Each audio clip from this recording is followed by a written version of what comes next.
Untuk saudara-saudara muslimku, masihkah engkau memuja-muja gurunda kalian ini?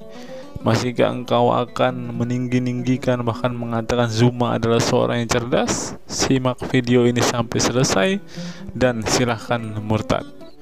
Shalom sahabat Kalimatullah dimanapun berada. Apa kabar sahabat Kalimatullah semua? Saya berharap sahabat semua ada dalam keadaan sehat dan selalu di dalam pertolongan Tuhan kita Yesus Kristus. Terus dukung perkembangan channel ini dengan cara like, komen, dan subscribe.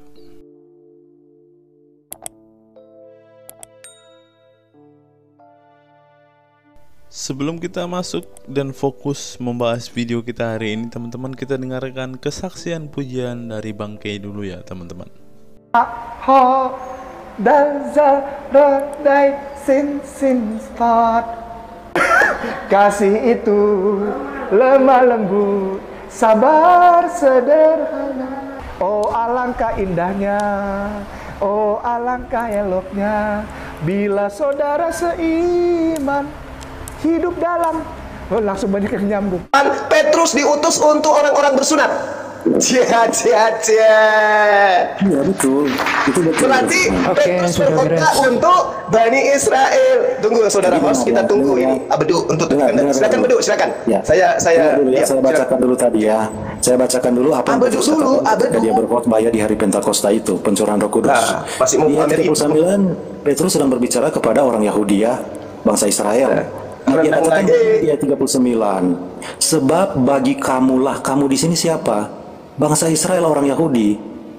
Nah ini berarti sudah mematakan ya bahwa Suma bilang perjanjian baru itu untuk non-Yahudi. Tapi di sini Petrus berkata, bagi kamulah janji itu, dan bagi anak-anakmu, dan bagi orang yang masih jauh. Kenapa Petrus mengatakan bagi kamu itu? Nah kita bisa melihat ya, sebenarnya pemulihan ini sebenarnya untuk orang Israel, bukan non-Israel. Misalnya kita bisa lihat kita lihat ya, Yeremia 31 ya. Pembaharuan Israel ya, ada di pembaharuan Israel ini ada di Yesaya 11, Yesaya 36, Yesaya 31. Makanya ini yang Petrus katakan bagi kamu. Makanya di sini saya ambil dari Yeremia 31 dulu ya. Mulai ayat 31. Sesungguhnya akan datang waktunya, demikian firman Tuhan, aku akan mengadakan perjanjian baru dengan kaum Israel dan Yehuda. Ini yang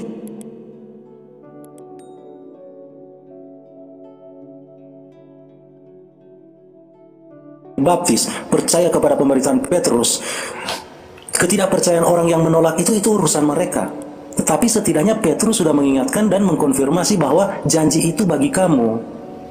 Janji itu bagi kamu, janji keselamatan itu, di mana Tuhan akan memberikan roh yang baru, hati yang baru, hati yang taat. Itu bisa kita baca di Yesaya 11, Yesaya 36, Yeremia 31. Itu berbicara tentang pembaharuan Israel, dan itu terjadi memang di abad pertama sudah terjadi. Yehezkiel itu kitabnya orang Yahudi untuk Yahudi.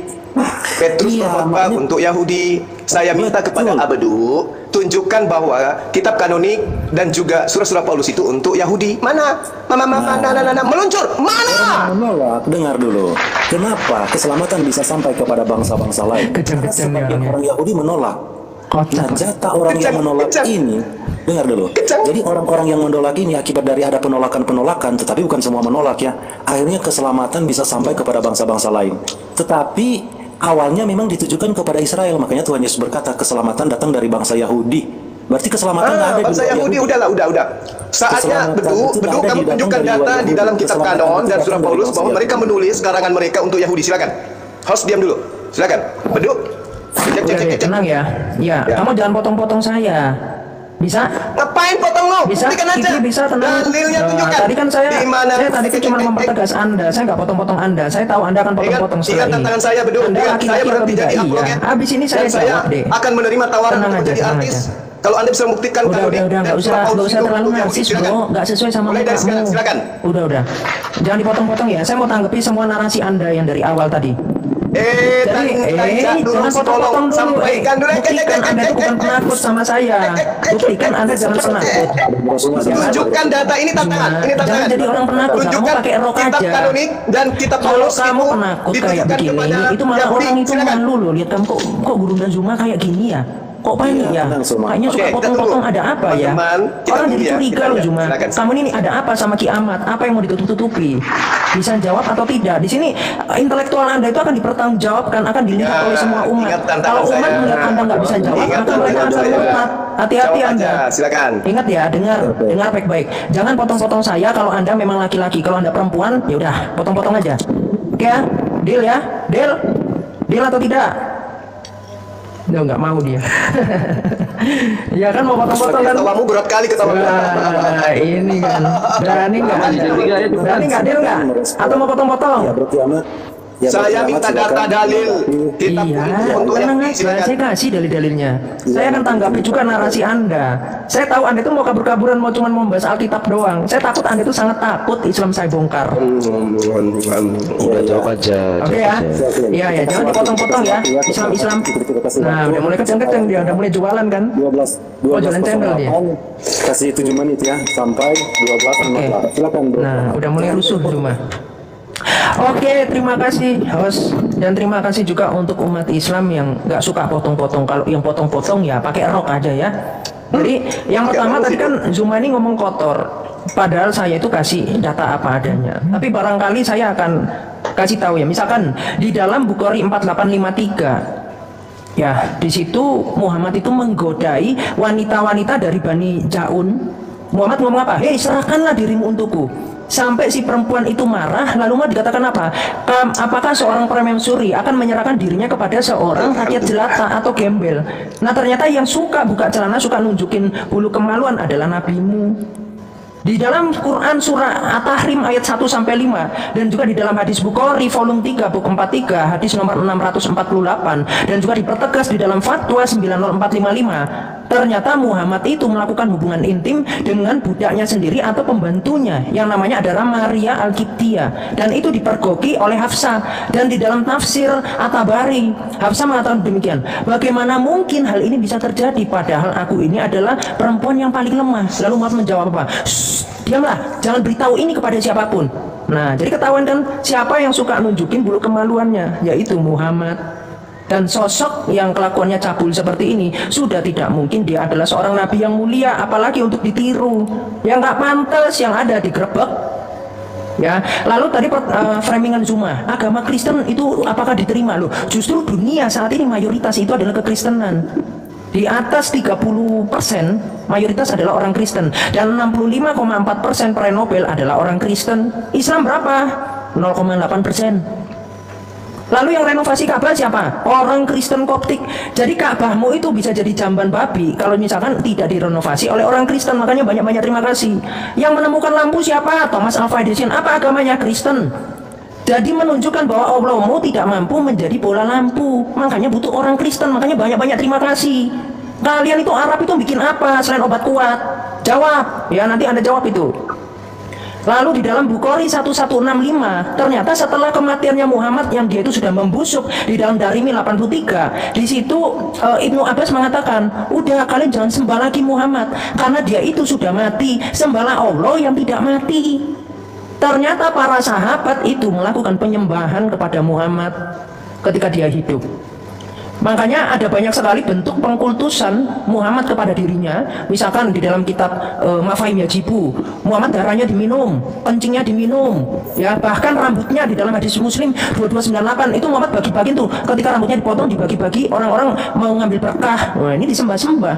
Lalu di dalam Bukhari 2529, ketika Muhammad ini membuang dahak, maka dahaknya itu akan dijadikan rebutan dan dilap-lap ke muka dan seluruh badannya. Lah kok jadi skincare? Ini nabi model apa sih? Bahkan kalau Anda cek di dalam Bukhari 181, Muhammad itu cuci tangan, wudhu, lalu suruh 2 orang saat itu pengikutnya disuruh minum itu air bekas kobokannya dia. Jadi jelas ya, jadi nabimu ini mengkultuskan dirinya, yang sampai di dalam Sirah Nabawiyah Ibnu Hisham dikatakan setelah kematiannya Muhammad, maka orang-orang muslim saat itu murtad mayoritas. Dan kemudian mereka semua kembali ke Islam. Kenapa? Karena gubernurnya mengatakan siapa yang keluar dari Islam maka akan halal darahnya. Itu juga yang dikatakan Muhammad di dalam hadis Nasai 3991. Bahkan di dalam Bukhari 4669 dikatakan yang keluar dari Islam dibunuh, yang membunuh akan mendapatkan pahala. Lah kok ngeri ajarannya.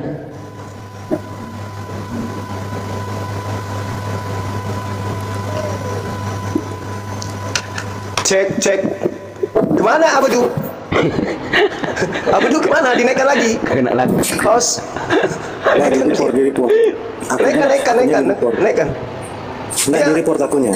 Iya, pasti ada akun lainnya. Dinaikkan lagi, host. Ya, coba teman-teman jangan main-main report ya. Iya, teman-teman jangan di report. Waduh, gimana sih? Ya, semua dapat bagian bicara, jadi jangan main-main report. Nggak usah di report ya. Dia bagi kita hanya seekor lalat. Dia hanya seekor lalat bagi Kalau ada akun baru boleh naik lagi ya, akun yang lain. Dinaikkan lagi si Rati. Bu Rati. Abedu.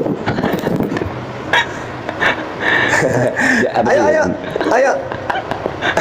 Abedu.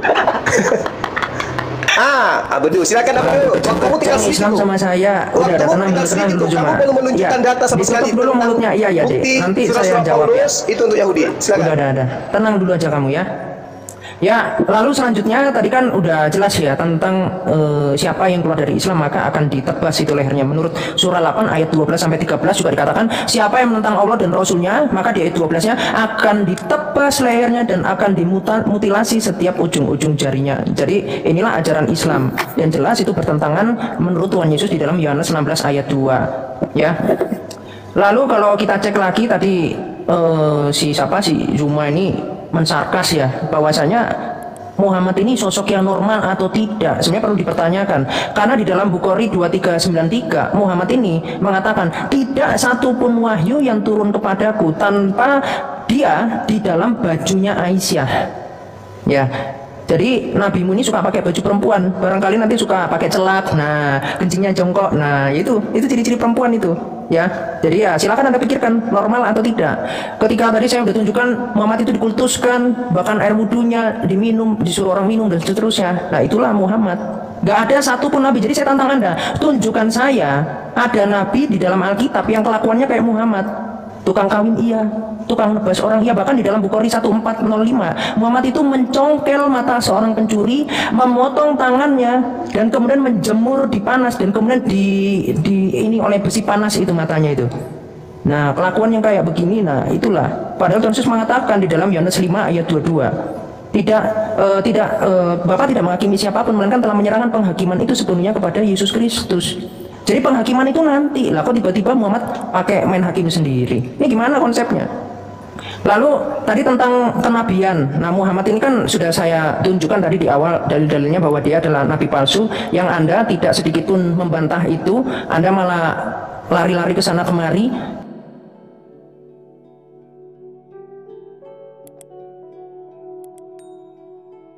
Dalilnya pertanyaan receh-receh, tapi pertanyaan yang menusuk jantung malah nggak berani dibahas. Kenapa? Ya karena memang nggak bisa. Dalil saya itu bukan untuk dibantah, tetapi untuk diaminkan. Jadilah Islam yang kafah, Islam yang murni, yang memang menteladani semua ajaran-ajaran yang sebelangsak ini. Ya. Contoh apa tanda kenabian Muhammad? Tumor. Di mana? Di dalam hadis Muslim 4329 di situ dikatakan di punggungnya Muhammad itu ada benjolan sebesar kutil. Nah tiba-tiba di dalam Tirmizi 3577 yang sebesar kutil itu membesar menjadi sebesar telur burung puyuh. Itu yang dibilang oleh Waroka ini loh tanda kenabian. Nah kalau tanda kenabian model warna merah begitu, merah merona itu mah tumor. Orang tandanya tumor kok malah dibilang ini tanda kenabian. Tanda kenabian, dengar dulu cuma, jangan kejang-kejang dulu sama saya. Di dalam 1 Raja-Raja 19 ayat 16, seorang nabi itu harus diurapi. Nah, udah motong-motong kan, pakai kayak gitu kayak bocil. Inilah gurunda kalian, lihat kualitasnya. Mana dalil? Nah, kejang-kejang kan, udah deh. Surah-surah Paulus. Diam dulu. Tadi saya bilang kalau motong-motong berarti Anda takut, Anda itu perempuan kalau Anda potong-potong. Anda mute dulu deh, jangan kejang-kejang ya.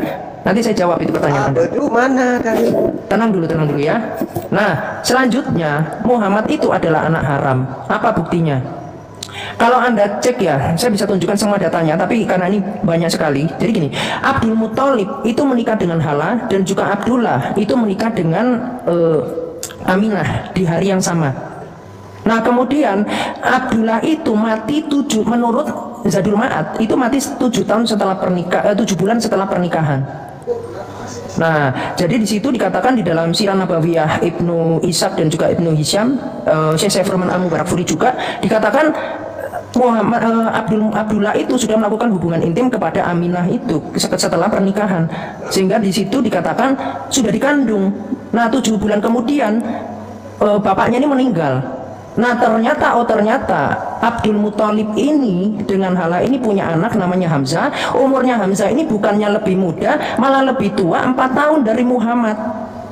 Pertanyaannya loh, kalau Muhammad ini memang anak kandung dari Abdullah, kenapa umurnya dia malah lebih muda daripada Hamzah? Nah sedangkan kalau setelah kita cek di dalam tradisi pagan, ternyata ada pernikahan tradisi yang namanya arat. Arat itu satu perempuan digauli 9 laki-laki.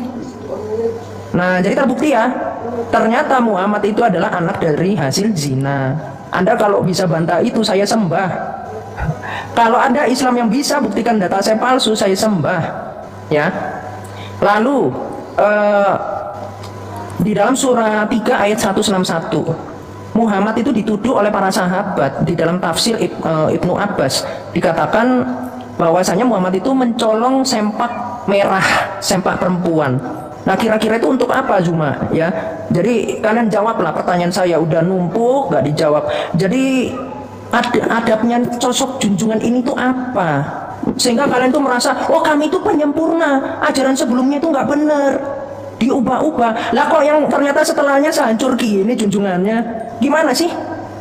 Bahkan di dalam surah 4 ayat 24, surah 23 ayat 5 sampai 6, ajaran Islam itu membolehkan untuk memperkosa para tawanan perang. Ajaran model apa yang mengajarkan pemerkosaan?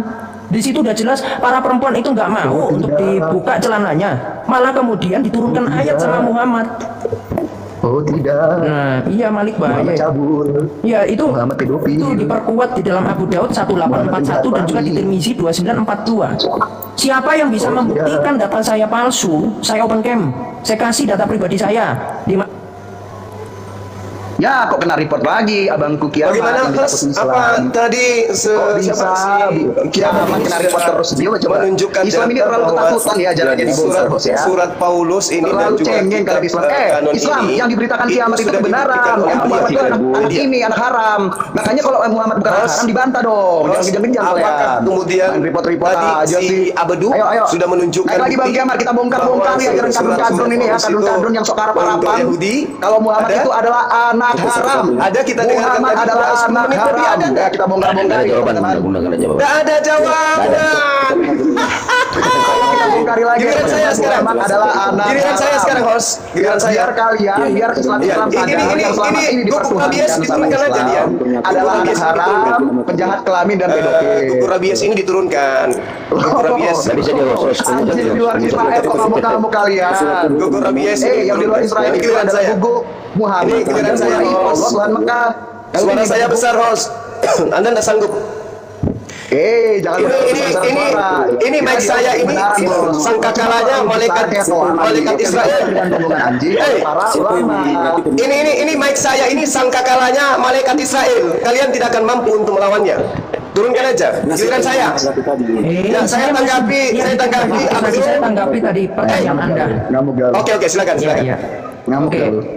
Ayo ngamuk gaul. Jadi Gurunda Malik, mari kita nikmati hari ini ya. Bagaimana hari kita Anda? nikmati hari ini. Oh, Kita tentu berpesta saja bongkar Islam. Iya, jadi aku akan menikmatinya. Iya, jadi saya berharap ini Islam bisa bantah ya. Jangan malah kalian itu sembunyi-sembunyi sama ajaran palsu cabul begini ya. Tolong ya betul. para ustadz, jangan ditutup-tutupi ajarannya. Jadilah Islam yang kafah, itu tempel di jidat kalian ya. Iya, nggak apa-apa kok. Mau Muhammad itu penjahat kelamin, mau Muhammad itu seorang pedofil, mau Muhammad kalian sembah, nggak apa-apa kan kalian ini Mana semua. datanya? Iya, jadi jangan.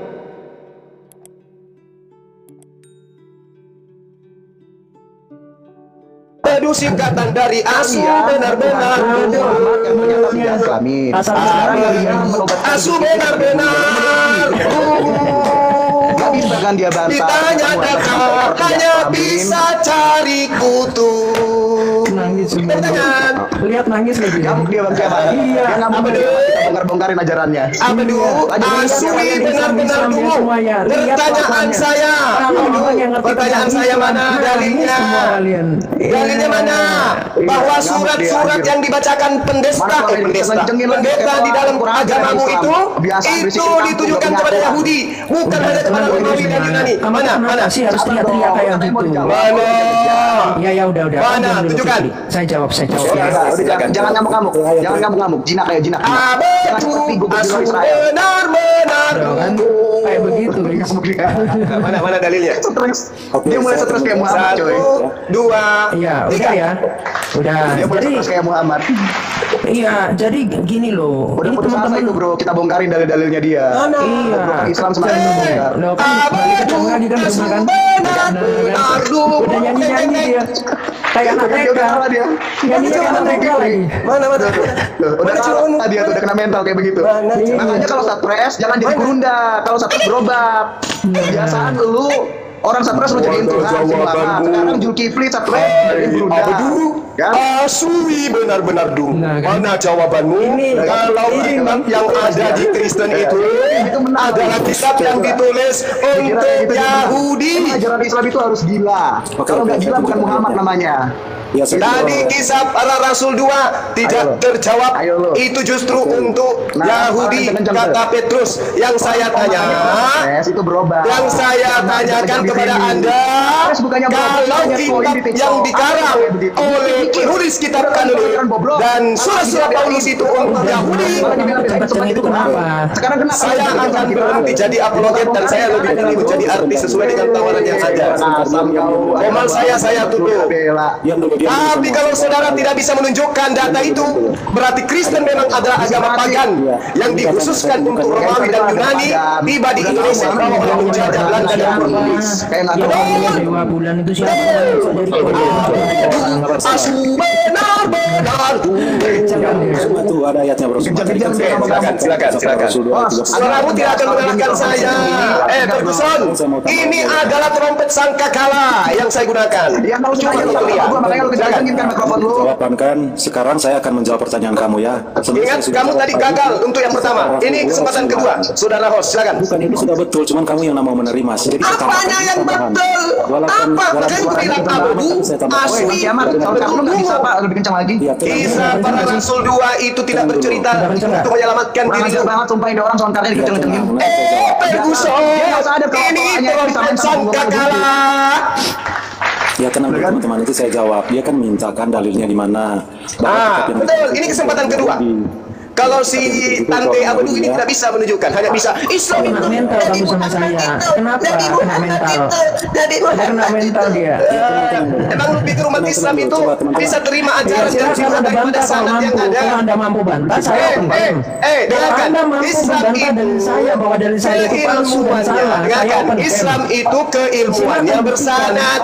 Jadi kalau kamu cerita sesuatu tentang Rasulullah, harus ada sanadnya. Lah kamu sanadnya PDF. Siapa yang mau percaya? Sanad ke PDF. Sanad ke PDF. Islam mana yang ingin kamu tipu? Islam mana yang ingin kamu tipu? Percuma, itu cocok untuk kalian. Kalau Anda mampu membuktikan bahwa Yesus mengatakan bahwa di luar Bani Israel yang ngaku-ngaku percaya kepada Yesus itu disebut Kristen. Maka hari ini saya kasih kamu gelar Abdu, asli, benar-benar dung. Mana jawabanmu? Bisa atau tidak? Mana jawabanmu? Ini tantangannya. Ini tantangannya. Kalau kamu mampu menunjukkan data bahwa kisah kanonik dan kalangan Paulus itu oleh Bani Israel, ini harusnya juga saya tutup koma. Jadi aja udah tahu dia pakai soundcard. Yang ini dong diatur dong. Mana Santai ya. Seperti itu. Jangan suara doang. Ferguson, Ada apa? Rabines, you, Abdu, untuk siapa Batis? Lihat Dan modelnya. mana datanya? Silakan. Gitu dia. Lu berisik. Gimana caranya mau jawab kalau lu ngomong terus kayak anjing di luar Israel? Hiya. Ya tenang.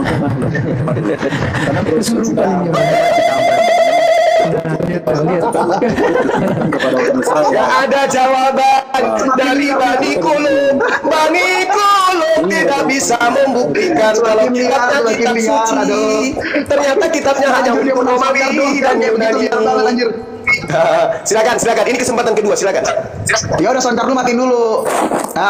Syukur kena report kan? Oke, bukan saya yang turunkan, karena saya mau jawabnya kenceng banget. Mari kita simak apa yang diungkapkan oleh profesor dan cendekiawan muslim yang satu ini. Kita kutip dalil liputan 6 teman-teman. Quraisy Shihab mengatakan, tolong jangan pilih ustadz yang suka memaki. Kiai Haji Quraisy Shihab ibaratkan begini. Nah teman-teman, ternyata ada juga ustadz-ustadz yang suka memaki-maki teman-teman. Bisa jadi ini adalah salah satu oknum yang dikatakan oleh Habib Kribo tadi teman-teman, dimana mereka seakan-akan orang yang paling beriman, paling beragama, dengan kepalanya ada titik hitam dan juga jenggotnya sampai panjang ke lantai, kata Habib Kribo tadi kan teman-teman. Di era modern ini ketika ceramah agama mudah diakses melalui berbagai media, umat Islam dihadapkan pada pilihan beragama, ustadz atau penceramah yang dapat mereka ikuti. Namun tidak semua pendakwah menggunakan cara yang sejuk dan penuh hikmah dalam menyampaikan pesan agama. Menanggapi fenomena ini, wah ini ternyata sebuah fenomena nih teman-teman, berarti sudah sering terjadi nih teman-teman. Profesor Kiai Haji Quraisy Shihab, seorang cendekiawan muslim, terkemuka menekankan pentingnya memilih ustadz yang tidak memaki-maki dalam dakwahnya. Quraisy Shihab mengingatkan bahwa dakwah adalah ajakan kepada kebaikan yang harus disampaikan dengan cara yang baik pula. Ia menekankan pentingnya mencontoh akhlak Nabi Muhammad SAW yang selalu lemah lembut dalam menyampaikan ajaran Islam. Mengutip sabda Nabi Muhammad, barang siapa yang beriman kepada Allah dan hari akhir, hendaklah ia berkata baik atau diam. Ayahanda presenter Najwa Shihab menegaskan bahwa ini adalah pedoman penting bagi para pendakwah. Kata-kata yang baik dan penuh hikmah lebih efektif dalam menyentuh hati dan menggerakkan orang untuk berubah ke arah yang lebih baik. Dalam dakwah, seringkali ditemukan penceramah yang menggunakan kata-kata yang keras dengan alasan untuk menegur atau mengingatkan umat. Namun, Profesor Quraisy Shihab mengingatkan bahwa cara ini justru bisa menimbulkan antipati dan menjauhkan orang dari ajaran agama Islam yang seharusnya penuh kasih sayang dan rahmat. Menukil Islam.co, Quraisy Shihab menjelaskan hal yang menarik ketika ditanya seseorang terkait kriteria ustadz yang tepat untuk dijadikan panutan atau sebagai penceramah. Mantan rektor lain, sekarang UIN, Syarif Hidayatullah Jakarta, ini menjelaskan dengan penuh kasih ibarat seorang bapak menasihati anaknya. Pilihlah ustadz yang menganut paham moderat. Anda tidak akan mendengar makian, tutur mantan Menteri Agama ke-16 masa Presiden Soeharto ini. Quraisy Shihab menjelaskan bahwa ustadz yang wasatiyah akan terbuka untuk dikritik dan tidak fanatik dengan satu pandangan dan menilai pandangan yang orang lain salah. Quraisy Shihab menjelaskan bahwa ustadz wasatiyah akan terbuka untuk dikritik dan tidak fanatik dengan satu pandangan dan menilai pandangan orang lain salah. Ustadz yang wasatiyah memahami bahwa jalan menuju agama itu besar dan memiliki jalan-jalan kecil untuk menuju jalan besar itu. Karena dalam rincian ajaran agama yang Tuhan tanyakan adalah hasilnya, misalnya 5 tambah 5 10, tapi bisa juga 7 tambah 3 lanjutnya. Salah satu ciri ustadz yang wasatiyah menurutnya adalah berpengetahuan luas. Ustadz yang berpengetahuan luas akan mampu menilai dan menghargai suatu pendapat, sedangkan ustadz yang sempit pengetahuannya akan mudah menyalahkan. Semakin luas pengetahuan seseorang, semakin besar toleransinya. Semakin sempit, semakin bodoh tandasnya. Nah, teman-teman muslim, silahkan kalian mau milih ustadz yang modelnya seperti ini. Karena ustadz yang berilmu itu seperti yang dikatakan oleh Bapak Quraisy Shihab ini, bahwa mereka pasti adalah orang yang sangat toleransi. Tetapi jika ustadzmu kamu dapati tidak bisa bertoleransi atau orang yang intoleran, maka mereka bisa dikatakan ustadz yang BODOH, kata Quraisy Shihab. Nah, pertanyaannya adalah, apakah Zuma termasuk standar ustadz yang baik atau ustadz yang toleran? Mari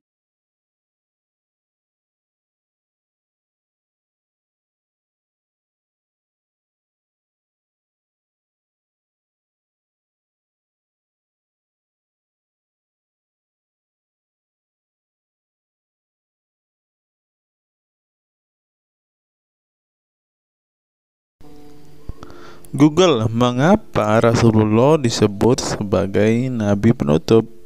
Apa alasannya? Alasannya mengapa Nabi SAW disebut Rasul terakhir adalah karena Allah SWT telah menunjukkan langsung sebagai penutup para nabi dan rasul. Hal ini tercantum dalam Al-Quran yang merupakan firman Allah. Di sini dituliskan, mengapa Muhammad atau Nabi SAW disebut Nabi terakhir? Mari kita baca ya. Katamul Anbiya merupakan salah satu julukan Nabi Muhammad yang berarti penutup para nabi, sesuai dengan firman Allah SAW dalam surat Al-Ashab ayat 40 yang berbunyi, artinya Muhammad itu sekali-sekali bukanlah bapak dari seorang laki-laki di antara kamu, tetapi dia adalah Rasul Allah dan penutup nabi-nabi, dan adalah Allah Maha mengetahui segala sesuatu. Nabi Muhammad SAW merupakan nabi terakhir yang Allah utus untuk menyempurnakan agama-agama sebelumnya. Al-Quran merupakan kitab Allah yang menyempurnakan kitab-kitab sebelumnya, sehingga tidak perlu ada kitab lain karena Al-Quran merupakan kitab Allah yang menyempurnakan kitab-kitab sebelumnya, sehingga tidak perlu ada kitab lain karena Al-Quran sebagai kitab terakhir. Maka dapat diartikan bahwa tidak ada lagi nabi setelah Nabi Muhammad SAW.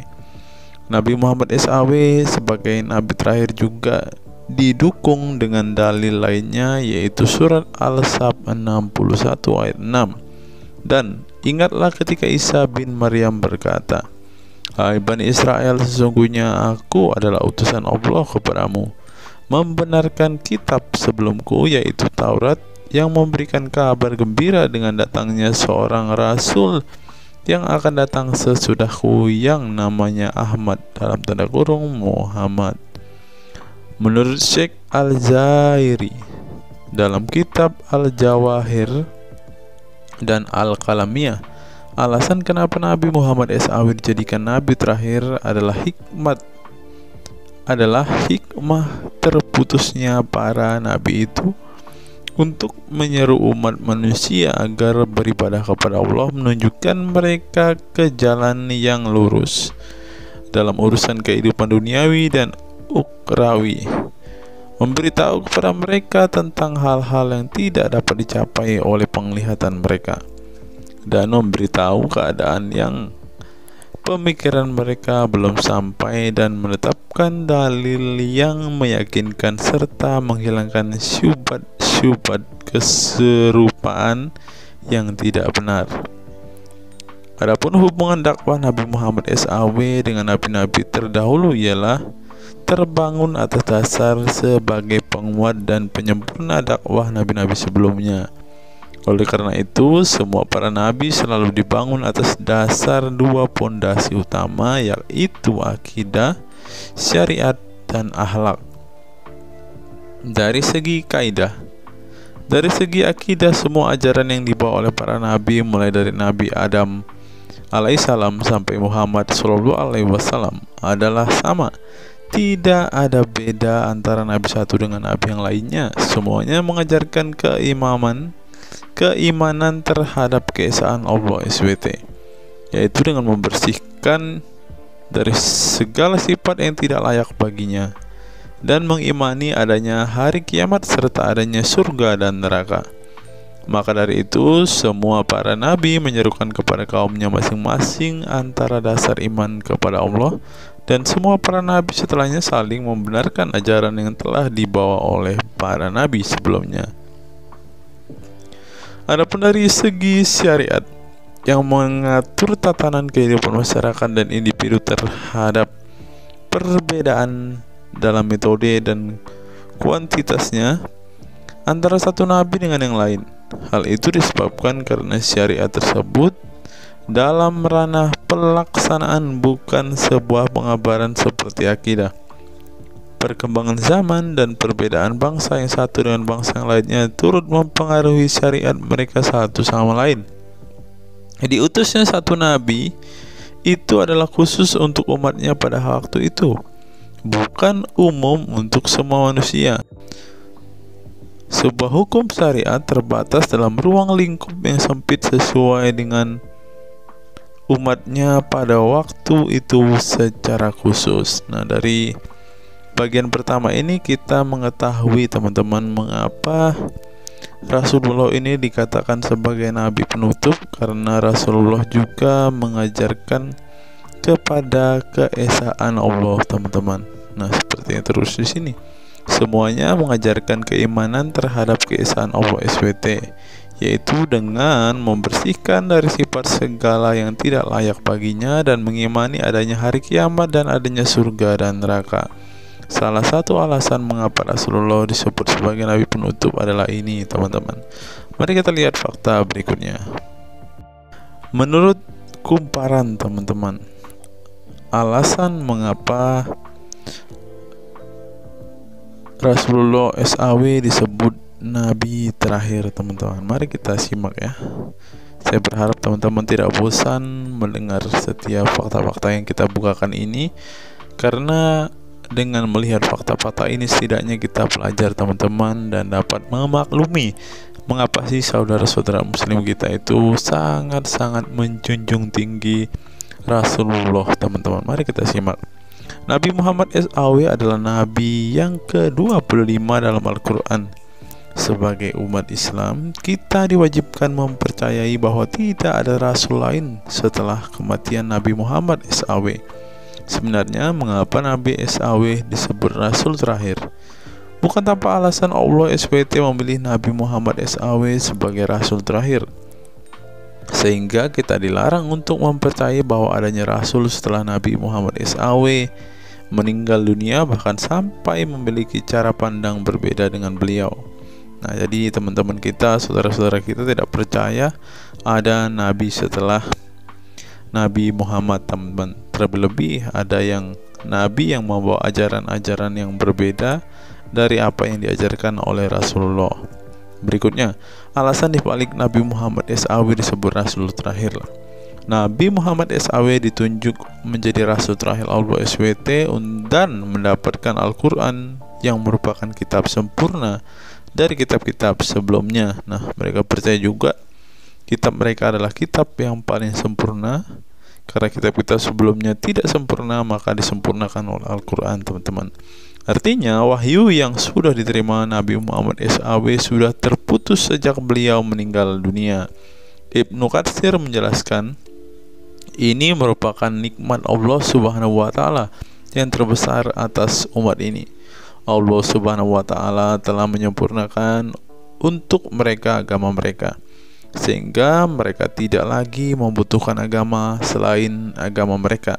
Mereka tidak pula membutuhkan nabi selain nabi mereka.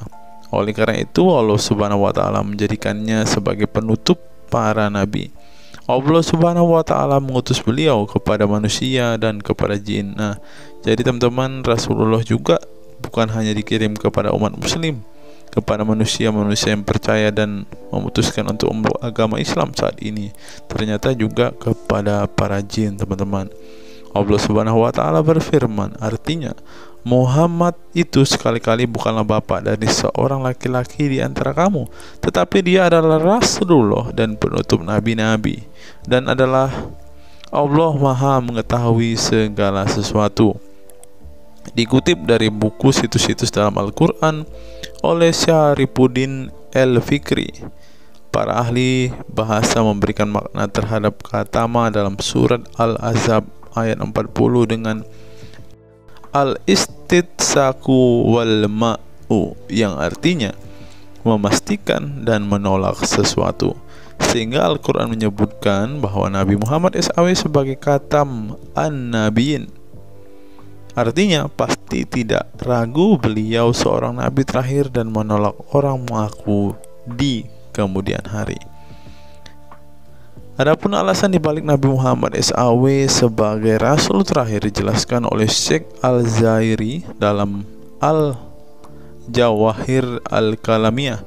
Sebenarnya Nabi kita Muhammad dikatakan sebagai penutup para nabi itu hanya karena sesungguhnya hikmat terputusnya para nabi itu menyeru umat manusia agar beribadah kepada Allah, menunjukkan mereka ke jalan yang lurus dalam urusan kehidupan duniawi dan ukhrawi, memberitahu kepada mereka tentang hal-hal yang tidak dapat dicapai oleh penglihatan mereka, dan memberitahu keadaan yang pemikiran mereka belum sampai, dan menetapkan dalil yang meyakinkan serta menghilangkan syubhat-syubhat keserupaan-keserupaan yang tidak benar.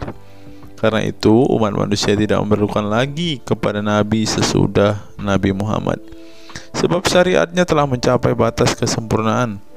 Dan dari alasan inilah tampak jelas tentang rahasia terusnya beliau untuk seluruh umat manusia, dan keberadaan beliau sebagai manusia yang paling utama dalam segi fisik serta halaknya. Demikianlah penjelasan singkat mengenai Nabi Muhammad SAW sebagai Rasul terakhir. Semoga dengan mengetahuinya dapat menambah meneladani beliau sebagai sosok yang sempurna. Beliau meminta untuk saudara muslim kita menyebutkan 3 keistimewaan Rasulullah yang jauh melebihi Yesus Kristus. Dan pada kesempatan ini juga kita akan membantu saudara muslim kita ini untuk menjawab pertanyaan Ibu Sofiatul tersebut. Kira-kira apa saja keistimewaan Rasulullah? Mari kita simak video selengkapnya. Paling tidak ada 10 keistimewaan Rasulullah yang akan kita bukakan di kesempatan video kita hari ini. Siapkan hati, pikiran, dan kopi Anda agar Anda dapat berkomentar secara waras dan sadar pada kolom komentar video ini.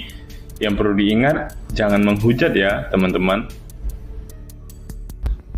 Mengutip sindonews.com, inilah ke-10 keistimewaan Rasulullah. Yang pertama, air liur Rasulullah menjadi obat. Dari Sahl bin Sa'ad berkata, saat Rasulullah dan para sahabat akan berperang di Khaibar, Rasulullah bersabda bahwa ia akan memberikan bendera kepada seorang pria yang cinta dan dicintai oleh Allah dan Rasul-Nya, dan Allah akan memberikan kemenangan. Rasulullah mencari Sayyidina Ali, akan tetapi para sahabat mengatakan bahwa Ali sedang mengalami sakit mata. Rasulullah memerintah para sahabat untuk mendatangkan Ali kepada beliau. Kemudian Rasulullah meludahi kedua matanya dan mendoakannya. Seketika itu sakit matanya sembuh seakan-akan tidak ada bekas sakit sebelumnya.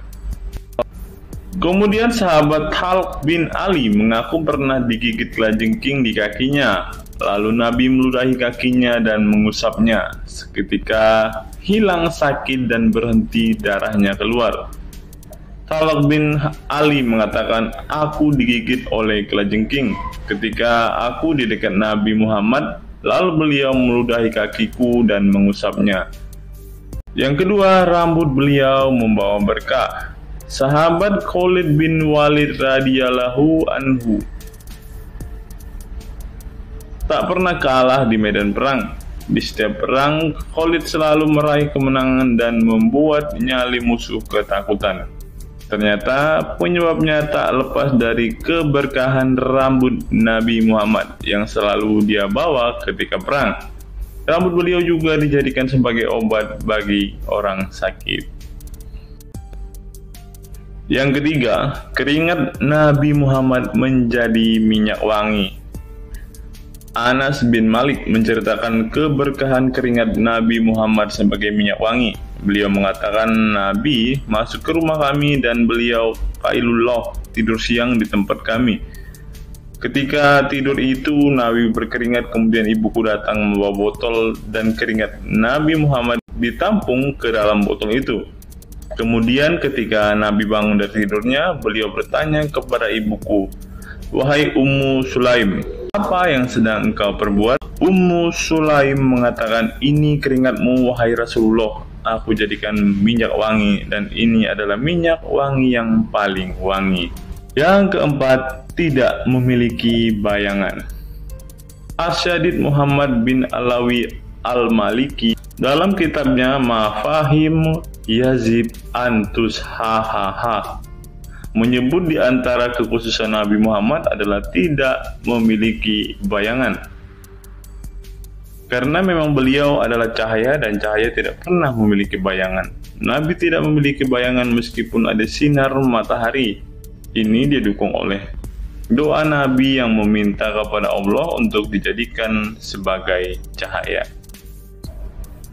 Hal ini disebutkan oleh Imam Muslim dalam hadis yang menjelaskan tentang bacaan Nabi dalam doa sujudnya. Ya Allah, jadikanlah di dalam hatiku cahaya, di pendengaranku cahaya, dalam penglihatanku cahaya, di sebelah kananku cahaya, di sebelah kiriku juga cahaya, di depanku cahaya, dan di belakangku cahaya, serta di atasku cahaya, juga di bawahku cahaya, dan jadikanlah untukku cahaya. Dalam riwayat lain juga disebutkan, jadikanlah aku cahaya. Yang kelima, tidak pernah menguap. Dalam kitab Al-Qashais Al-Kubra, Imam Asyuyuti menyebutkan riwayat Nabi Muhammad yang sepanjang hayat tidak pernah menguap. Ditakris oleh Imam Al-Bukhari dalam kitabnya Al-Tariq dan juga Ibnu Abi Saibah dalam Musannafnya, dan dari Isa Ibnu Sa'ad dari Yazid bin Al-Asham, beliau berkata bahwa Nabi Muhammad tidak pernah menguap sama sekali. Yang keenam, hati beliau tidak pernah tidur. Keistimewaan lainnya adalah kedua mata beliau tertidur, namun tidak demikian dengan hati beliau. Suatu waktu Nabi Muhammad pernah ditanya oleh istrinya Sayyidah Aisyah tentang tidurnya selepas sholat witir. "Wahai Rasulullah, apakah engkau tidur setelah sholat witir?" Beliau menjawab, "Betul Aisyah, sesungguhnya mataku tertidur dan tetapi hatiku tidak pernah tidur." Ini sejalan dengan apa yang disebutkan beliau bahwa para nabi tidaklah tidur kecuali hanya mata mereka saja yang terpejam. Hati mereka tidak pernah tidur dari berzikir kepada Allah Ta'ala. Dan begitu juga para nabi tidur hanya matanya saja, sedangkan hatinya tidak pernah tidur. Yang ketujuh, jubah beliau sembuhkan orang sakit. Asma bintu Abu Bakar radhiyallahu anhu bertaburuk dengan jubah Nabi. Dari Abdullah bin Kaisan berkata, "Diperlihatkan kepadaku sebuah jubah tayalisah dari Kisra dan kerahnya berbahan dibaj. Juga kedua sisinya dijahit dengan dibaj." Asma berkata kepada budaknya, "Wahai Abdullah, jubah ini dahulu ada pada Aisyah hingga ia wafat. Setelah Aisyah wafat, aku pun mengambilnya. Dulu Rasulullah sering memakai jubah ini. Kami pun biasa mencuci jubah ini dengan air untuk menyembuhkan orang yang sakit." 8. Darah bekam Nabi diminum sahabat. Darah Rasulullah benar-benar barokah. Sahabat Abdullah bin Zubair radhiyallahu anhu pernah meminum darah Nabi. Diceritakan Abdullah datang kepada Rasulullah ketika beliau sedang berbekam. Setelah Rasulullah selesai, maka beliau memberikan darah berbekam itu sambil berkata, "Pergilah dan sembunyikan darah ini dari manusia." Maka aku pergi dan meminum darah itu. Selepas itu aku mendatangi Rasulullah kembali. Lalu Rasulullah bertanya, "Apa yang kamu lakukan?" Abdullah menjawab, "Aku sudah sembunyikan darah itu di tempat yang tidak boleh dilihat oleh manusia." Baginda Nabi berkata lagi, "Jangan-jangan kamu telah meminumnya?" Beliau menjawab, "Ya, aku telah meminumnya, wahai Rasulullah." Setelah meminum darah itu, Nabi Muhammad berkata kepada Abdullah, "Sungguh engkau telah menjaga dirimu dari api neraka." Yang ke-9, tidak pernah ihtilam atau dalam tanda kurung mimpi basah. Ihtilam adalah keluarnya air mani karena sebab mimpi atau fantasi. Di Indonesia sering disebut dengan mimpi basah. Dan itu tidak pernah terjadi pada Nabi Muhammad.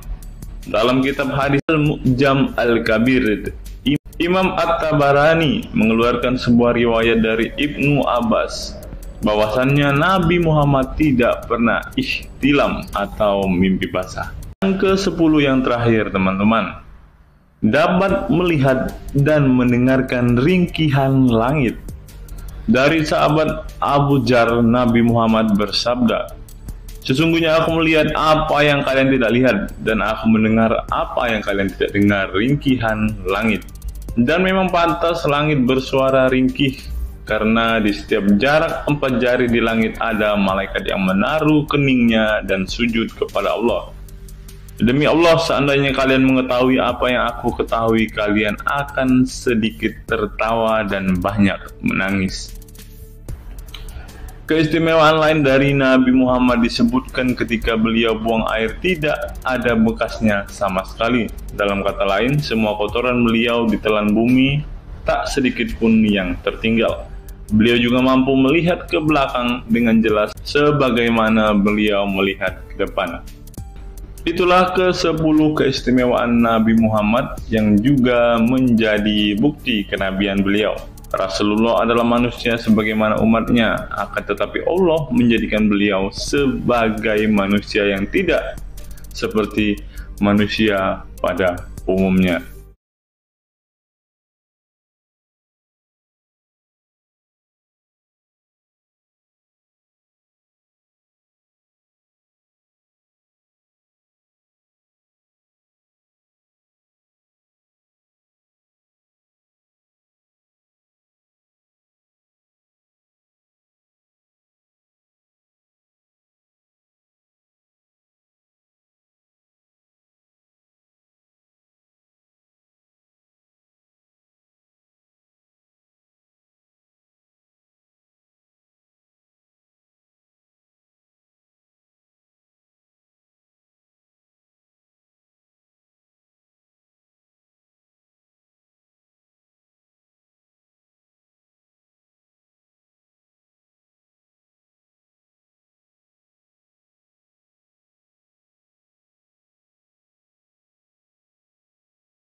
Hari ini kita akan menyimak sebuah kisah yang saya kutip dari sebuah artikel yang akan menggemparkan kita semua.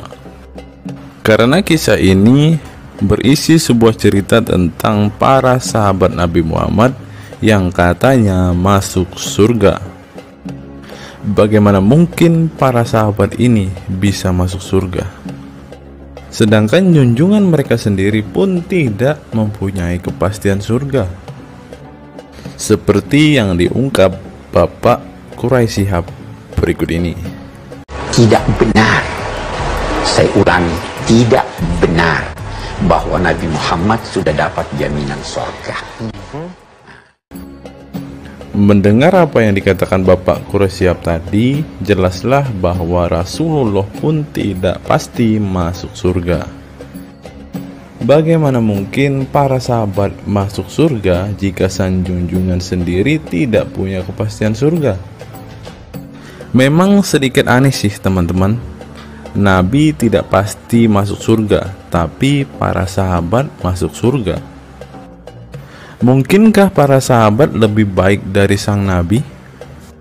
Untuk itu, mari kita simak kisah para sahabat Nabi berikut ini dan temukan alasan mengapa mereka bisa masuk surga.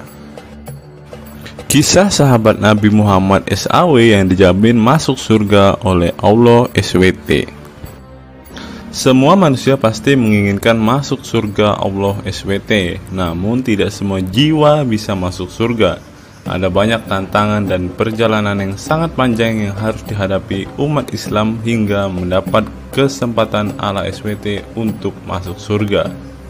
Itu juga belum tentu langsung masuk surga. Mungkin harus ke neraka untuk menghapus dosa-dosa terlebih dahulu. Meski demikian, kita bisa belajar dari kisah sahabat Nabi Muhammad SAW yang dijamin masuk surga Allah.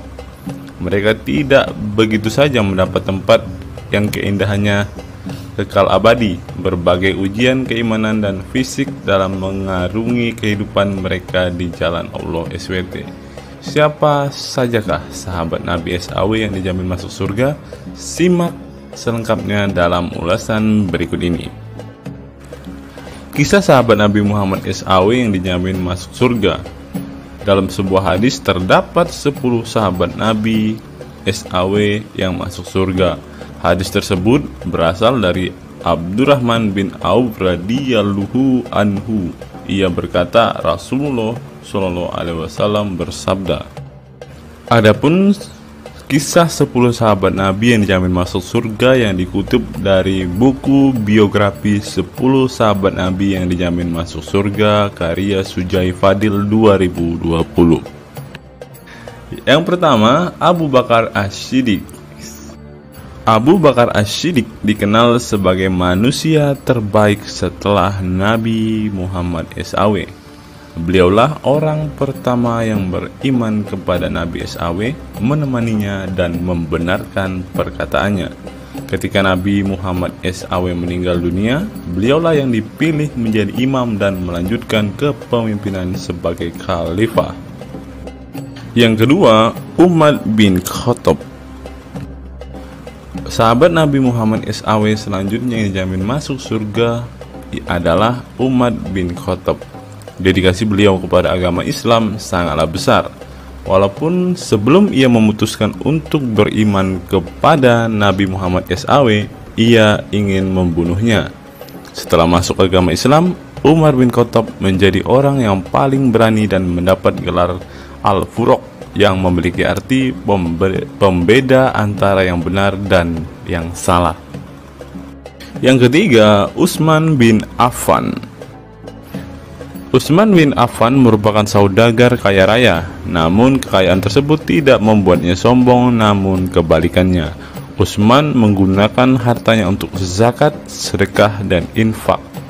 Setelah meninggalnya Umar bin Khattab, beliau melanjutkan kepemimpinannya dan juga melanjutkan tugas untuk menyusun mushaf Al-Quran. Yang keempat, Ali bin Abi Thalib. Ali bin Abi Thalib merupakan sepupu dari Nabi Muhammad SAW, sehingga beliau banyak belajar Islam dari usianya sejak kecil. Ali bin Abi Thalib pernah ditinggal Nabi Muhammad SAW saat perang Tabuk untuk menjaga para wanita dan anak-anak. Setelah meninggalnya Utsman bin Affan, beliau meneruskan kepemimpinannya. Namun di masa kepemimpinannya banyak sekali pertentangan dan perpecahan kelompok dengan pemikiran masing-masing. Talhah bin Ubaidillah. Meski tak seterkenal para khulafaur rasyidin, namun beliau merupakan sosok perlindung bagi Nabi Muhammad dalam perang Uhud dengan menangkis anak panah dengan tangannya hingga kehilangan jari-jarinya. Selain itu, Thalib bin Ubaidillah disanjung karena kebaikan hati dan sedekah beliau. Yang keenam, Zubair bin Awam. Zubair bin Awam merupakan orang pertama yang berani mencabut pedangnya di jalan Allah SWT saat ia menduga ada orang musyrik yang sewenang-wenang kepada Nabi Muhammad SWT. Perjuangannya untuk masuk ke Islam tidaklah mudah. Beliau sempat disiksa oleh pamannya sendiri agar tidak mengikut Nabi Muhammad SAW. Yang ketujuh, Abdurrahman bin Auf. Abdurrahman bin Auf merupakan seorang saudagar yang kaya raya. Walaupun seorang yang berlimpah harta, beliau banyak menggunakan hartanya untuk kaum muslimin. Ketika mendengar bahwa dirinya akan masuk surga, Abdurrahman bin Auf khawatir apakah layak masuk surga dan merasa dirinya bukanlah siapa-siapa. Yang kedelapan, Sa'ad bin Abi Waqqas. Sa'ad bin Abi Waqqas merupakan paman Nabi Muhammad SAW dari ibunya. Ketika mendengar Islam di Mekah, Sa'ad langsung menghampiri Nabi Muhammad SAW untuk beriman kepada Allah SWT dan Rasulnya. Sa'ad bin Abi Waqqas merupakan orang pertama yang meletakkan anak panah di jalan Allah SWT.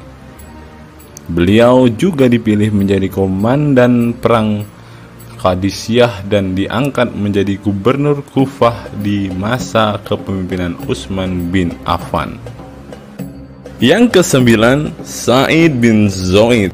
Apabila seseorang yang mampu membuat Umar bin Khattab yang keras bisa masuk ke dalam Islam, beliau adalah Sa'id bin Zaid dan istrinya Fatimah bin Khattab.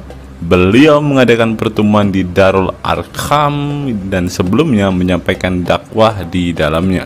Sa'id bin Zaid tidak pernah absen dari peristiwa penting dan peperangan bersama Nabi Muhammad SAW kecuali di perang Badar. Yang ke-10, Abu Ubaidah bin Zarah. Abu Ubaidah bin Zarah merupakan seorang sahabat Nabi Muhammad yang lemah lembut namun cekatan. Beliau termasuk salah satu generasi pertama yang masuk Islam. Ketika perang Uhud, dua gigi depannya copot, malah tampilan dirinya makin bagus. Giginya ompong dikarenakan ia mencabut dua rantai yang masuk melalui lubang kancing topi besi di wajah Nabi Muhammad SAW karena terkena tebasan. Dari 10 kisah tadi, semua sahabat Nabi itu terkenal dengan perbuatan baiknya. Apakah standar umat muslim masuk surga adalah dengan berbuat baik? Perbuatan baik tentu tidak dapat menyelamatkan. Seorang ustadz pernah berkata seperti ini. Mengantarkan kita masuk ke surga itu bukan amal perbuatan kita.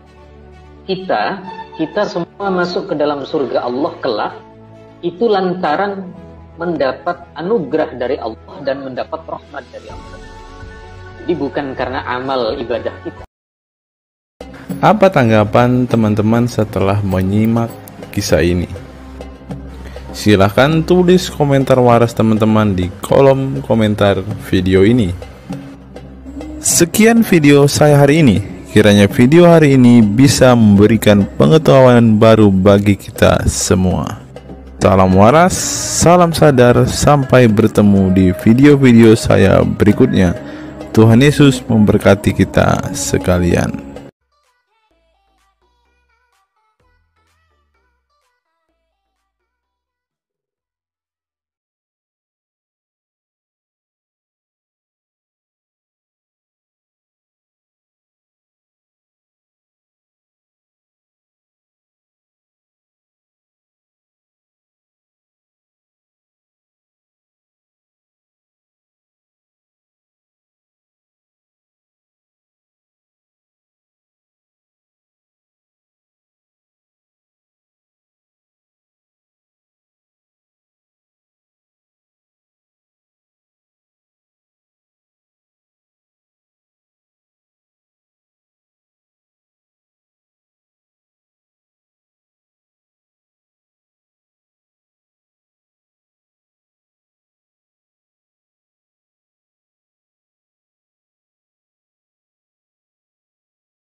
Saya teringat dengan satu perkataan seorang ustadz, teman-teman. Ustadz ini mengatakan bahwa memang benar saudara-saudara muslim kita itu hanya suka membaca Al-Quran, suka berbahasa Arab, tetapi pada kenyataannya mereka ini, teman-teman, ternyata adalah orang-orang yang tidak paham sama sekali dengan apa yang mereka baca, teman-teman.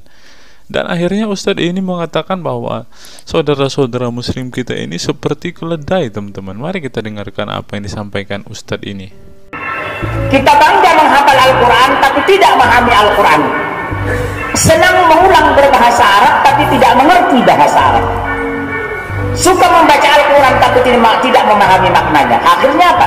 Menjadi keledai di Indonesia. Tidak sampai di situ saja, teman-teman. Menurut NU Online, seperti yang disampaikan oleh Gus Baha, ingin umat Islam banyak baca Al-Quran meski tak paham maknanya.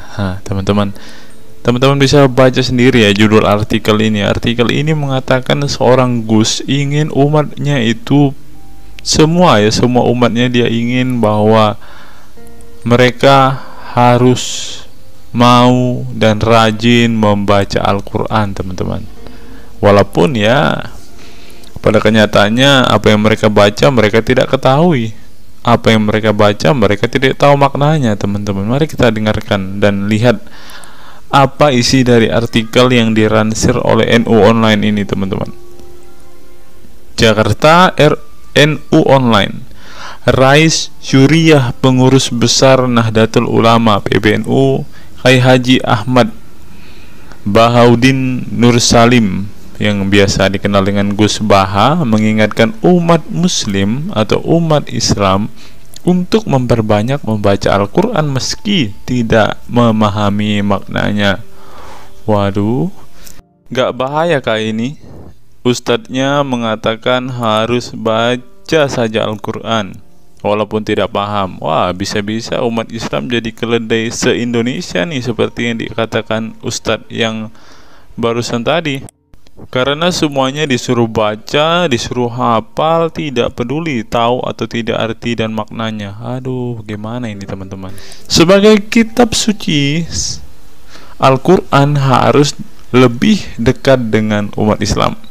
Cara mendekatinya bisa dengan mempelajari dan memahami kandungan Al-Quran atau membacanya.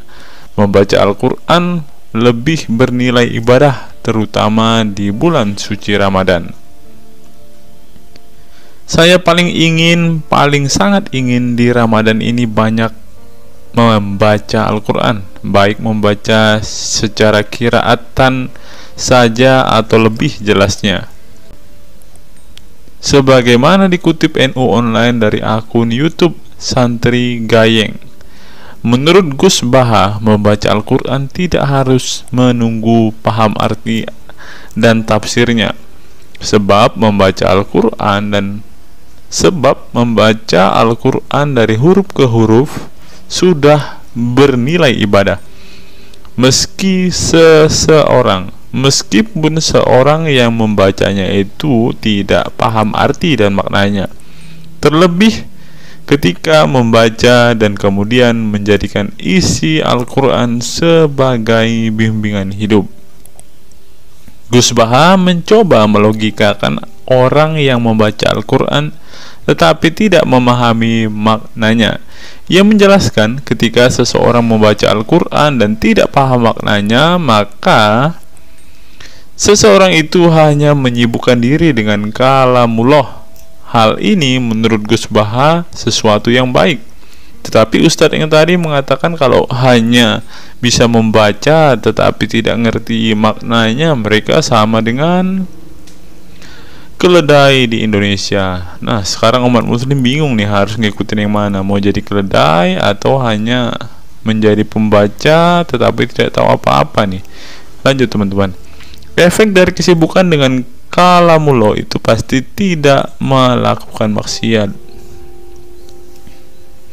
Tetapi kalau kita melihat ya, kalau ada satu contoh kasus yang terjadi di pesantren kemarin kan, teman-teman, di artikel yang kita baca sebelumnya, bahwa kejadian atau hal yang bersangkut paut dengan maksiat ini terjadi di dalam pondok pesantren, teman-teman. Bagaimana ini Gus Baha? Kalau Anda mengatakan bahwa ketika orang sibuk dengan membaca Al-Quran, dengan kesibukan membaca kalamullah, dan bisa terhindar dari melakukan hal-hal maksiat, tapi kok di pondok pesantren malah terjadi maksiat nih Gus Baha, bagaimana ini? Lanjut, saya beri contoh, meskipun membaca saja dan tidak paham artinya, itu tetap baik. Ada orang yang semalaman itu duduk bersama keluarga, ngobrol ringan tentang masa lalu, cerita lucunya atau lucunya anaknya. Pada malam itu ditulis oleh malaikat bahwa keluarga ini tidak maksiat, tidak dugem, tidak narkoba, dan tidak ke tempat maksiat, jelasnya. Gus Baha mengatakan keberkahan dari seorang muslim atau muslimah menyibukkan diri bercengkrama bersama keluarga, asik guyon dengan teman dan tetangga adalah tidak melakukan maksiat dan tidak macam-macam, apalagi jika saat itu membaca Al-Quran. Hal ini sesuai dengan kajian ilmu usul fikih yang dipelajari Gus Baha dari Al-Makfurlah Kiai Haji Maimun Zubair. Dia menegaskan bahwa di antara kebaikan agama Islam adalah meninggalkan itu adalah pekerjaan yang tidak butuh modal. Gus Baha menjelaskan, apabila seseorang ingin mendapat pahala sholat, maka harus sholat. Kalau ingin mendapat pahala haji, maka harus haji. Namun ada kebaikan yang tidak perlu modal, yaitu meninggalkan kemungkaran. Caranya cukup meninggalkan hal-hal yang dilarang Allah. Cara meninggalkan kemungkaran bisa dengan bercengkrama dengan keluarga, baca Al-Quran, bercanda dengan teman, dan hal positif lainnya. Sehingga kalau ada orang yang tanya, kenapa baca Al-Quran meskipun tidak paham itu dapat pahala? Satu, karena itu kalamullah. Kedua, sebagai kebaikan itu adalah meninggalkan kemaksiatan. Meninggalkan itu bisa dilakukan dengan hal-hal mudah. Ini pentingnya ngaji. Saya ngaji usul fikih dengan Kiai Haji Maimun, abahnya Gus Yasin, katanya. Gus Baha mengaku sejak kecil ia sudah terbiasa membaca dan mempelajari Al-Quran, bahkan hingga saat ini. Kebiasaan Gus Baha mempelajari Al-Quran yang berlangsung puluhan tahun ini membuatnya memiliki kecintaan yang mendalam dengan kitab suci yang diturunkan kepada Nabi Muhammad itu. Ia juga membaca banyak literatur klasik maupun modern untuk memahami Al-Quran. Kemudian melakukan diskusi dengan banyak pakar Al-Quran dari berbagai daerah dan negara tentang berbagai tema. Tetapi syukur-syukur bacanya Al-Quran itu paham. Artinya paham sesuai dengan kapasitas masing-masing. Saya mulai kecil hingga sekarang masih ngaji Al-Quran, masih belajar, juga masih terus mencari ilmu. Ucap pengasuh pondok pesantren Tahfidzul Quran LP3 IA Rembang, Jawa Tengah itu.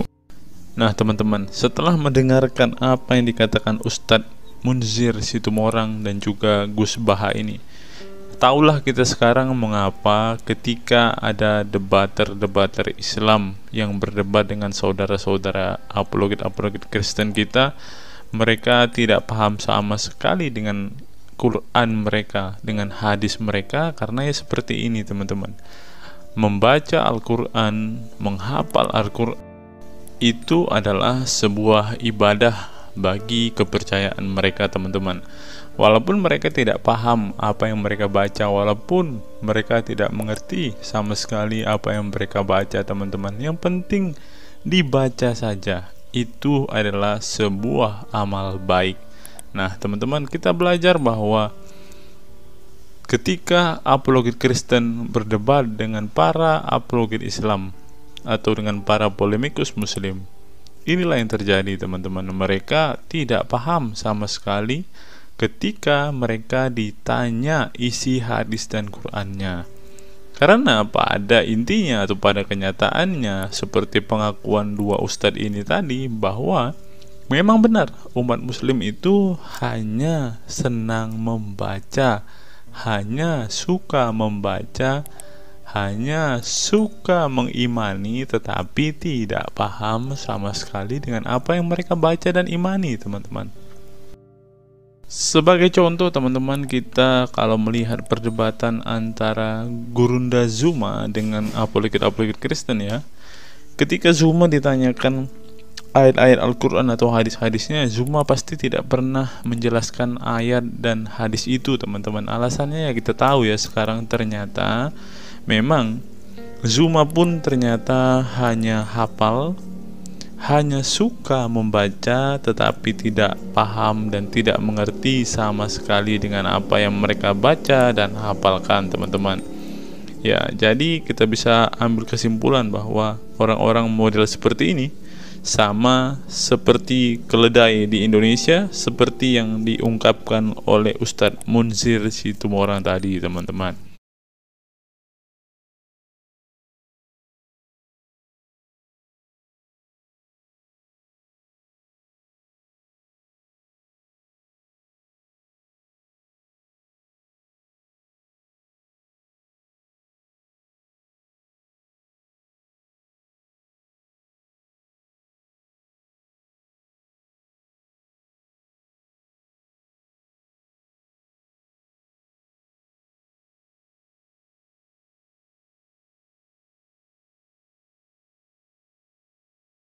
Fenomena pemurtadan dan kelompok Islam radikal. Sejumlah sarjana Islam mengemukakan hukuman seorang murtad adalah hak prerogatif Tuhan, bukan wewenang manusia. Masalah pemurtadan selalu menjadi isu penting dalam sejarah wacana keislaman. Dalam Islam, tindakan atau sikap seseorang muslim meninggalkan agama Islam, baik dengan perkataan maupun dengan perbuatan, disebut dengan ridah atau irtidad dalam bahasa Arab. Dan orang muslim yang melakukan tindakan ini disebut murtad. Nah, seperti yang dikatakan oleh Yakut tadi, teman-teman, dengan mengatakan toa itu seperti gonggongan anjing, dia sudah murtad, teman-teman.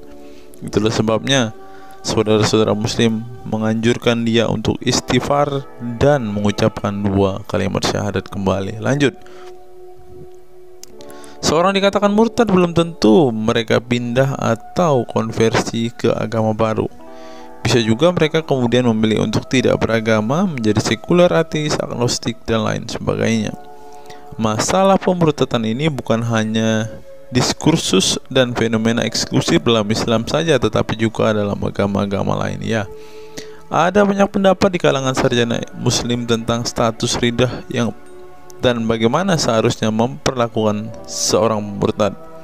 Ada yang berpendapat ridah adalah masalah kepolitikan, bukan masalah teologi keagamaan, sehingga orang yang keluar dari Islam murtad tidak perlu dikenai hukuman apapun, termasuk hukuman pembunuhan. Karena itu akan bertentangan dengan doktrin Islam dan Al-Quran yang menggaransi kebebasan bagi seseorang untuk beriman dan beragama atau tidak beriman dan tidak beragama. Bagi mereka, sejarah hukuman pembunuhan bagi orang-orang yang keluar dari Islam lebih mengacu pada fenomena dan alasan sosial politik belaka. Dengan kata lain, kata murtad bagi mereka mengacu pada pengertian pembangkangan politik ketimbang pemberontakan teologis. Tak ada konsensus mengenainya. Tetapi ada pula yang berargumen bahwa masalah pemurtadan adalah masalah teologi keagamaan, sehingga orang yang mendeklarasikan diri keluar dari Islam harus dihukum bunuh seperti yang dipraktikkan oleh generasi Islam pasca wafatnya Nabi Muhammad. Menariknya, sejumlah sarjana Islam terkemuka, baik klasik maupun kontemporer, baik Sunni maupun Syiah, sebut saja seperti Muhammad bin Ahmad al-Saraki, Abu al-Walid al-Baji, Ibrahim al-Naqi, Ibnu al-Human, Buharuddin al-Mahinani hingga al-Aligoma, Husin Ali Mutazir, Zafed Ahmad Gamidi, dan Torik Ramadan menyatakan tidak ada konsensus dari para ulama tentang hukuman bunuh bagi seorang murtad. Mereka juga menegaskan bahwa hukuman seorang murtad adalah hak prerogatif Tuhan, bukan wewenang manusia. Nah, sekarang kalau kita melihat ada seorang ustadz mengatakan, siapa namanya itu, Abdul Somad bilang, bagi yang murtad darahnya halal. Nah, gimana ya dengan Abdul Somad ini, teman-teman? Dia sudah tidak menghidupi apa yang diajarkan oleh pendahulu-pendahulunya, teman-teman. Lanjut, masalah sejarah dan fenomena pemurtadan dalam Islam ini dengan baik dikupas oleh Abdullah Said dalam Freedom of Religion, Apostasy and Islam, atau Taha Jabir Al-Wani dalam Apostasy in Islam, A Historical and Scriptural Analysis. Tulisanku ini tak bermaksud membahas secara lebih dalam dan detail tentang pemurtadan ini, tetapi ingin menyajikan sejumlah fenomena pemurtadan di kalangan masyarakat Islam kontemporer, di mana banyak orang-orang yang memilih keluar dari Islam bukan lantaran menghadapi peliknya masalah teologi keislaman misalnya, melainkan dikarenakan telah muak menyaksikan perilaku Islam itu sendiri, khususnya kalangan muslim ekstremis. Nah, ini juga yang buat saudara-saudara kita muslim murtad, teman-teman. Nggak tahu ya Abdul Somad termasuk orang yang Islam atau muslim yang ekstremis atau enggak ya, karena dia bilang siapa yang murtad darahnya halal. Bisa jadi Somad salah satu Islam ekstremis. Berikutnya, faktor trauma. Bagi kelompok Islam militan konservatif, pemurtadan adalah tindakan haram dan kaum murtad harus dibunuh. Tetapi mereka tidak menyadari bahwa banyak kaum Islam yang memilih menjadi murtad justru karena mereka trauma dengan perilaku brutal kelompok radikal Islam itu sendiri. Lihat misalnya penuturan sejumlah mantan muslim dalam buku Living Islam, Apostate Speak Out, yang diedit oleh Ibnu Warak, nama samaran seorang pensiunan Islam kelahiran Rajkot, India. Dalam buku yang sangat provokatif ini, sejumlah ex-muslim bersuara keras memberi kesaksian tentang kebobrokan perilaku kelompok muslim radikal di negara-negara yang mayoritas berpenduduk muslim seperti Pakistan, Bangladesh, Aljazair, Iran, Afghanistan, dan lain sebagainya. Para penulis buku ini sebelumnya merupakan para sarjana aktivis muslim yang taat saleh sampai akhirnya mereka menyaksikan momen-momen mengerikan dalam hidup mereka hingga akhirnya mereka menyatakan goodbye pada Islam.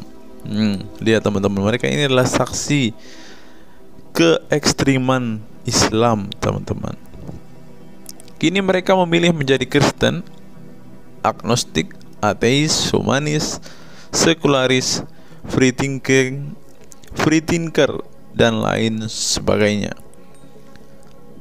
Setelah mendeklarasikan dari emoh pada Islam, mereka kemudian pada umumnya memilih tinggal di Barat, khususnya Amerika Serikat, Kanada, Eropa Barat, dan Australia. Karena kalau mereka tinggal di Arab ya pasti dipenggal, teman-teman. Sebagai suaka baru mereka dengan pertimbangan satu, masalah ketidakamanan jika mereka tinggal di negara asal mereka, sebab seorang yang pindah agama dihukumi murtad dan mereka itu bisa dibunuh. Nah, benar apa yang saya katakan tadi kan, teman-teman. Yang kedua, lantaran di Barat ada jaminan soal kebebasan beragama. Nah, kalau di negara asal mereka hanya satu agama, teman-teman. Kalau mau meluk agama lain ya siap-siap dipenggal karena darahnya halal. Inilah ajaran Islam yang asli. Berikutnya, buku yang ditulis oleh kaum murtad ini penting untuk disimak sebagai kritik tajam atas tindakan radikalisme agama yang dilakukan oleh, meminjam istilah Muhammad Said Asmani, kelompok ekstrim yang sering menebarkan kekerasan dan kebencian dalam menyampaikan pesan-pesan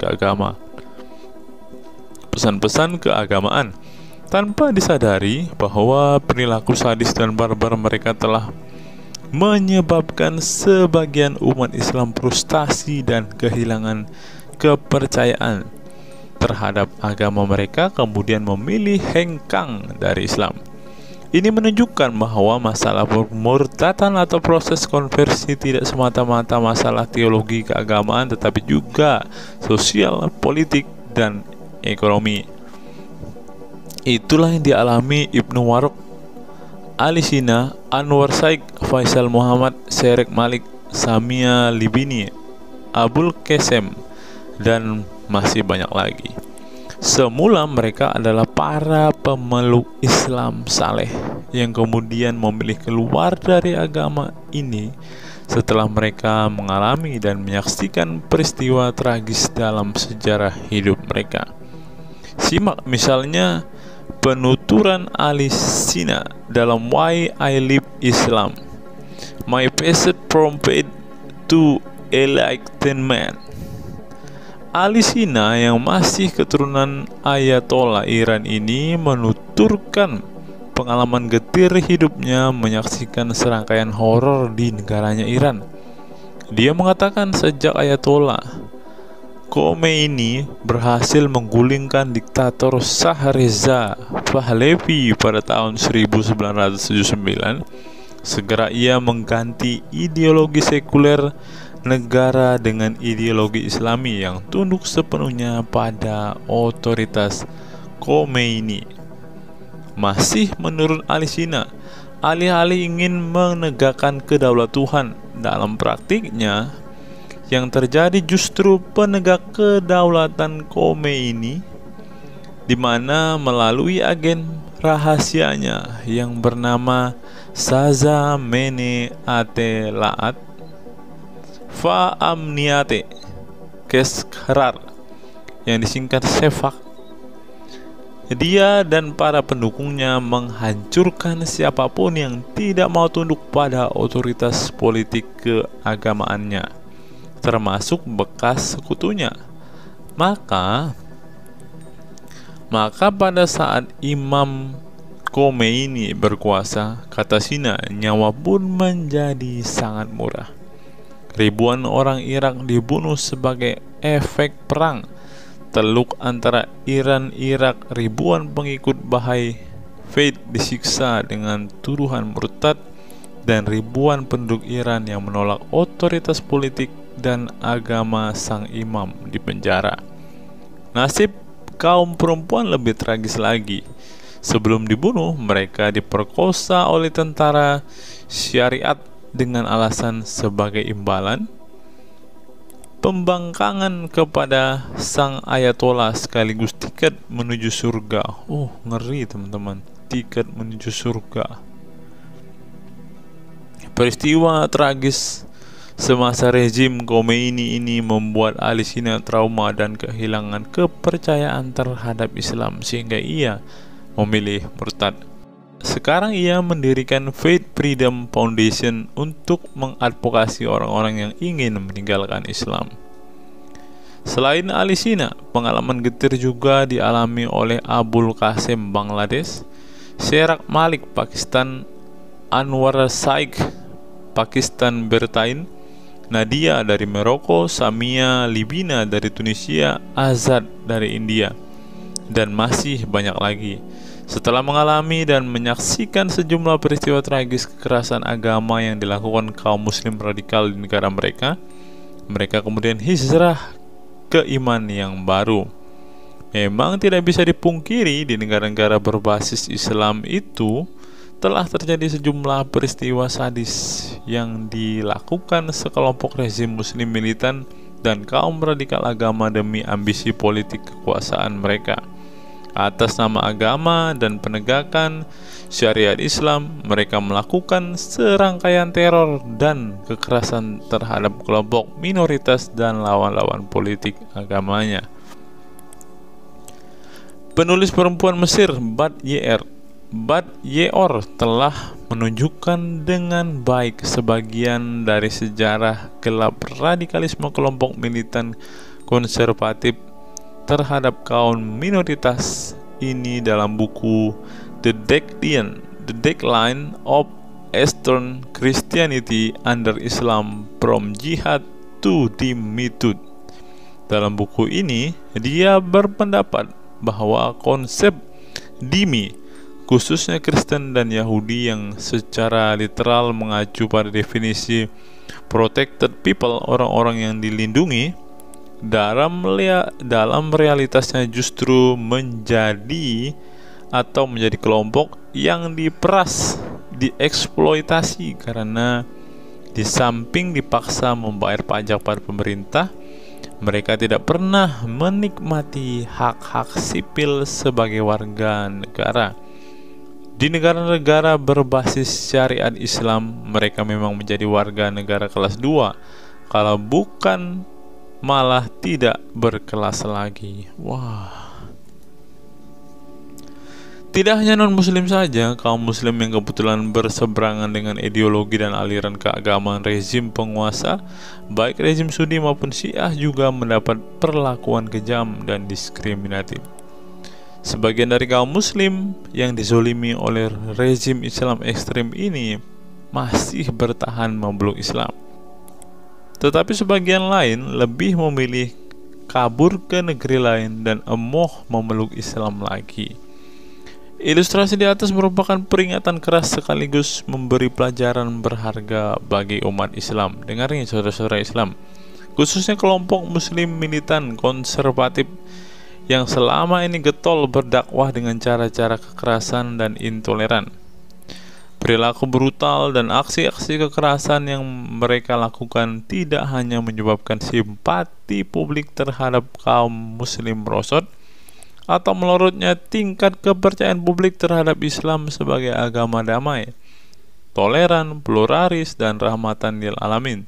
Tetapi lebih dari itu, tindakan konyol kaum radikal agama ini telah menyebabkan pemurtadan sebagian umat Islam itu sendiri. Kedepan kaum muslim harus menebarkan Islam dengan cara-cara damai, santun, dan toleran, bukan dengan tindakan keras, kasar, dan intoleran yang justru merugikan Islam dan kaum muslim itu sendiri. Jika memang Islam itu agama rahmat bagi alam semesta, maka buktikan itu dengan tindakan nyata. Wallahu alam bishawab. Nah, itulah fakta-fakta yang bisa saya sampaikan pada kesempatan hari ini, teman-teman. Kiranya fakta-fakta ini dapat membuat kita semua sebagai umat Kristen semakin bersemangat berdoa, terlebih memberitakan Injil kepada saudara-saudara muslim kita yang benar-benar rindu, yang benar-benar ingin dan haus mendengarkan kabar baik, teman-teman. Karena Alkitab memang mengatakan ada orang-orang yang hatinya sudah tertutup untuk Injil dan mereka tidak akan pernah mendengarkan kabar baik itu. Bagi saudara-saudara muslimku, segeralah murtad, karena sesuai dengan apa yang kita bacakan hari ini, banyak sekali fakta-fakta yang di luar nalar yang bisa menjadi alasan kalian untuk meninggalkan agama Islam. Apa pendapat teman-teman setelah menyimak video ini? Silahkan tuliskan komentar waras teman-teman di kolom komentar video ini, agar banyak orang semakin waras dan semakin sadar bahwa hanya Yesuslah satu-satunya Tuhan dan Juru Selamat. Hanya Yesuslah satu-satunya yang menyediakan surga bagi setiap orang yang percaya kepadanya. Salam waras, salam sadar. Sampai bertemu di video-video kita berikutnya. God be with you all.